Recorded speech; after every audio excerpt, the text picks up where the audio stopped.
Hello students, welcome you all to the video lecture on understanding quadrilaterals, chapter number 3.3, problem number 12.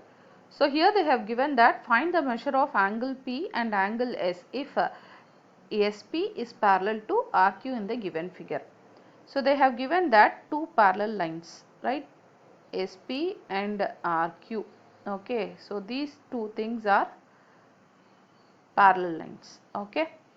And again one of the angle they have given that it is 130 degree. Okay, so this I can consider it as a transversal. So actually a transversal is passing across it.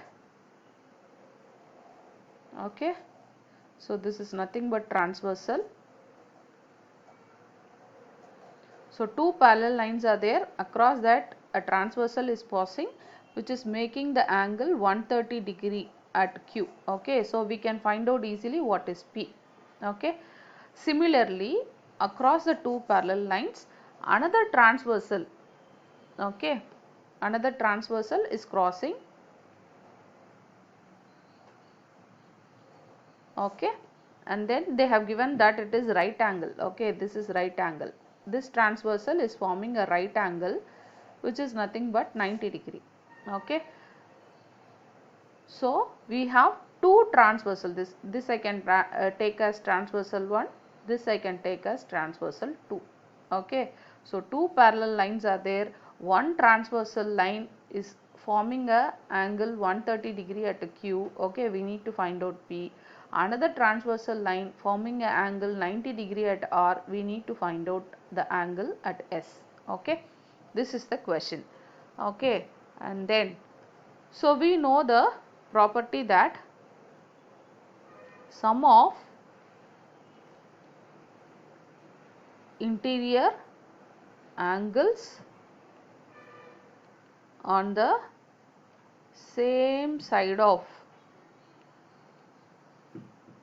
transversal is 180 degree. Okay, so if we have two parallel lines and transversal is there, if we add two interior angles, okay, so definitely this will make a interior angle here. Okay, so these two interior angle if I add, it will give 180 degree. Similarly this transversal line, okay, this angle and this angle if I add, it will give 180 degree. Okay, so that is the property. So first let me consider your transversal line 1. Okay, because of this property definitely if I add these two I should get 180. So what can I write?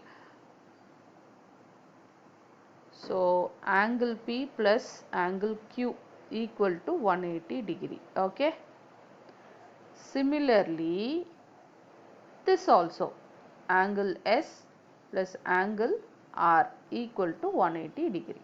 Okay, angle Q we know already that it is 130, which is equal to 180 degree. So find out P value. 180 degree minus 130 degree. So angle P is 50 degree. Okay, similarly angle S we don't know.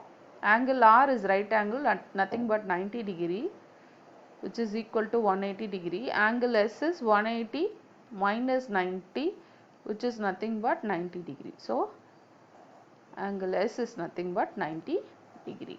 Okay, so we should know only one simple property. When we have two parallel lines, a transversal if it is passing, sum of two interior angles will be of 180 degree. So here 130, here 50, okay, will form 180. Similarly here 190, here 190, the addition will form 180 degree. Okay, thank you, thanks for watching.